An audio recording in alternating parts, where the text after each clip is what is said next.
Hello, আমি সন্দীপ আচারিয়া। অনেকদিন পর আবার তোমাদের সাথে সাক্ষাৎ আমার নতুন ইউটিউব ভিডিওতে। তো আশা করি তোমরা সকলেই ভালো আছে। তোমাদের পুজো, দুর্গাপুজো, কালী পুজো সবাই ভালোই তোমরা কাটিয়েছো। তো আমি যেটা আমার মূল উদ্দেশ্য যে তোমাদের কাছে যে আমার নতুন যে পড়ার যে ভিডিওগুলো আমি বানাচ্ছি এবং তোমাদের কাছে পৌঁছে যাচ্ছি, তা এই কন্টিনিউ আমি কিছুদিন করতে পারিনি। তো অনেকে আমাকে অনেক রকম মেসেজ করেছে, বিশেষ ব্যক্তিগতভাবে অনেকে আমাকে কমেন্টস করে জানিয়েছে যে স্যার এবার নর্থ বেঙ্গল ইউনিভার্সিটির নিয়ে আপনি কিছু প্রশ্নপত্র আমাদেরকে বা সিলেবাস সম্পর্কে জানান। তো সেই উদ্দেশ্যে খুব ব্যস্ততার মাঝখানেও আমি তোমাদের সামনে উপস্থিত হয়েছি। আমি একটা নতুন বিশেষ করে এই উত্তরবঙ্গ বিশ্ববিদ্যালয়ের যে বাংলা বাংলার যে বিষয় আছে সাবজেক্ট, তার উপরে আমি কিছু তোমাদের সিলেবাস সম্পর্কে বলছি এবং প্রশ্ন কাঠামো এবং তোমাদের মার্কস কত।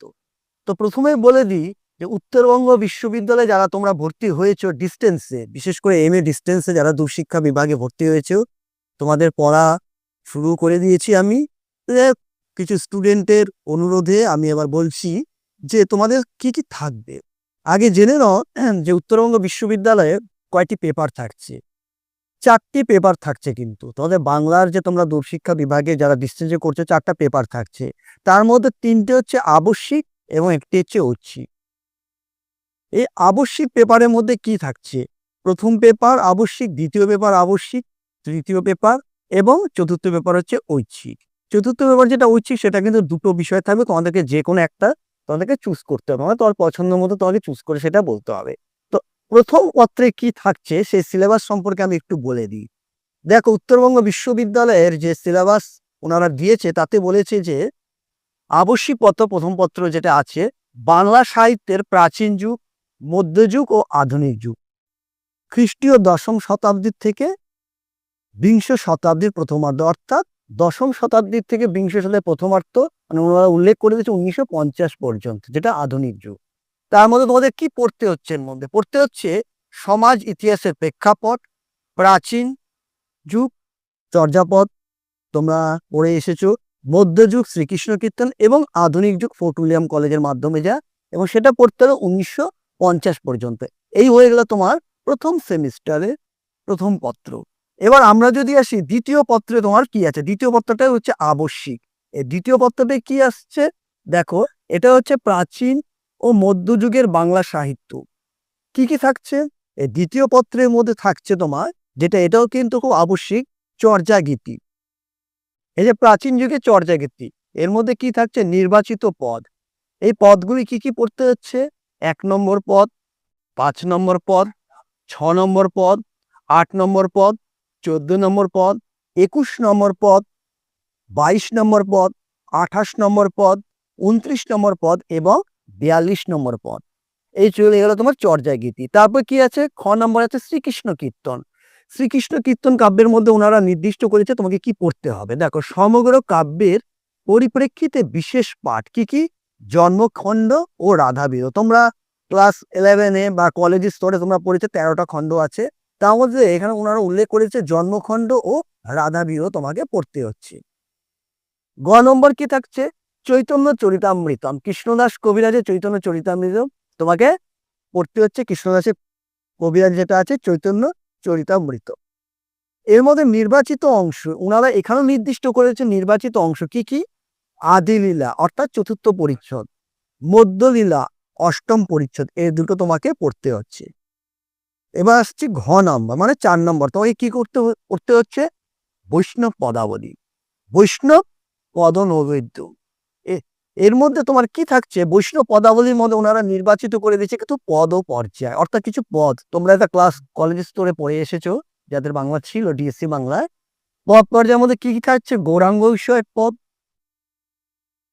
তারপরে থাকছে গৌর চন্দ্রিকা, তারপরে থাকছে পূর্বরাগ, অনুরাগ, অভিসার, আক্ষেপানুরাগ, প্রেম বৈচিত্র্য, মাথুর, আত্মনিবেদন ও ভাব সম্মিলন, এবং শেষে থাকছে প্রার্থনা। এই হলো তোমার 3 নম্বর পত্র চলে গেল, মানে তৃতীয় পত্র। এর পরে যেটা আছে 4র্থ পত্র যেটা আছে, যেটা তোমাদেরকে ঐচ্ছিক বিষয়, সেটা বিশেষ করে তোমাদের থাকছে ঐচ্ছিক বিষয়ে 2টো পার্ট থাকছে, প্রথম এবং দ্বিতীয়। তোমাকে যে কোনো একটা তোমাকে চুজ করতে হবে। কি থাকছে? মধ্যযুগের বাংলা সাহিত্য সৃষ্টির প্রেক্ষাপট, এটা কিন্তু প্রথম পত্র, মানে ঐচ্ছিক বিষয়ে প্রথম পত্র। মধ্যযুগের বাংলা সাহিত্য সৃষ্টির প্রেক্ষাপট, এর মধ্যে কি কি থাকছে? মঙ্গল কাব্য, অনুবাদ সাহিত্য, বৈষ্ণব সাহিত্য এবং আখ্যান কাব্যের উৎপত্তি, সামাজিক পটভূমি, পারস্পরিক সম্পর্ক, ক্রমবিকাশ এবং বৈশিষ্ট্য, এবং তার মধ্যে পুঁথি চর্চা। এবং দ্বিতীয় অংশ কি থাকছে? ঐচ্ছিক পত্র। ঐচ্ছিক পত্রের মধ্যে কি থাকছে? উপন্যাস, ছোট গল্পের তত্ত্ব ও ঐতিহাসিক পরিচিত।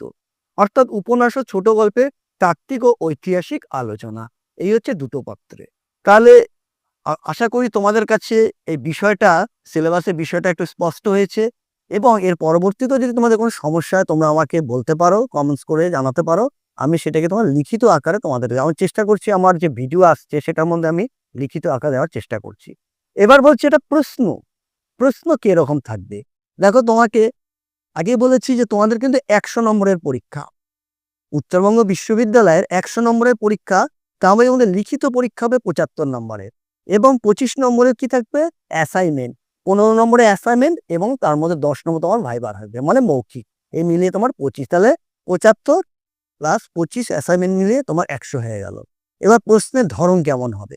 প্রশ্নের ধরন তোমাকে 15 নম্বরে 4টে করতে হবে।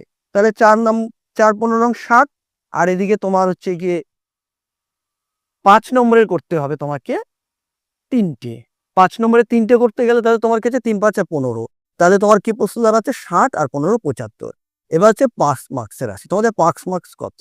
তোমাদের যেহেতু 100 পরীক্ষা, 40% তোমাকে পেতে হবে, অর্থাৎ 100তে 40। তাহলে 4টা পেপারে তোমাকে কত পেতে হচ্ছে? 40 করে 160। তোমাকে 160 নম্বর তোমাকে পরীক্ষায় তুলতে হবে। এবং 160 মধ্যে তোমার এদিকে 25 নম্বর করে তোমার, মানে যদি আমি 75 ধরি, তাহলে 75-এর মধ্যে কি হচ্ছে? 25 নম্বরে করে কিন্তু তোমার অ্যাসাইনমেন্টে, তুমি যদি 4টা অ্যাসাইনমেন্টে 100 পেয়ে যাও, তাহলে তোমাকে লিখিততে কিন্তু তোমাকে আবার তুলতে হচ্ছে কেবলমাত্র 60 নম্বর। অর্থাৎ 160 নম্বর, মানে তোমার হচ্ছে গিয়ে 5 নম্বর তোমাকে তুলতে হবে। এইগুলো এবার আশা করি তোমরা বুঝতেই পেরেছো। এই বিষয়ে আরো বিস্তারিতভাবে যদি সুযোগ পাই আলোচনা করব। তো আজকে আর আমি এখানে শেষ করছি। পরবর্তী যে ভিডিওর জন্য তোমরা অপেক্ষা করো। আমার এই উত্তরবঙ্গ বিশ্ববিদ্যালয় এর উপরে নতুন ভিডিও আমার আসছে, সাবজেক্ট বিষয়ে কি বিষয় পড়তে হবে কিনা। এবং শেষে বলে রাখি, তোমরা যারা টিউশন ভাবছো যে পড়বে, তোমরা খুব শীঘ্রই যোগাযোগ করো, কারণ আমাদের কিন্তু ব্যাচ শুরু হয়ে গেছে। বাস আজকের মতন এখানেই। তাহলে পরবর্তী ভিডিওর জন্য তোমরা অপেক্ষা করো।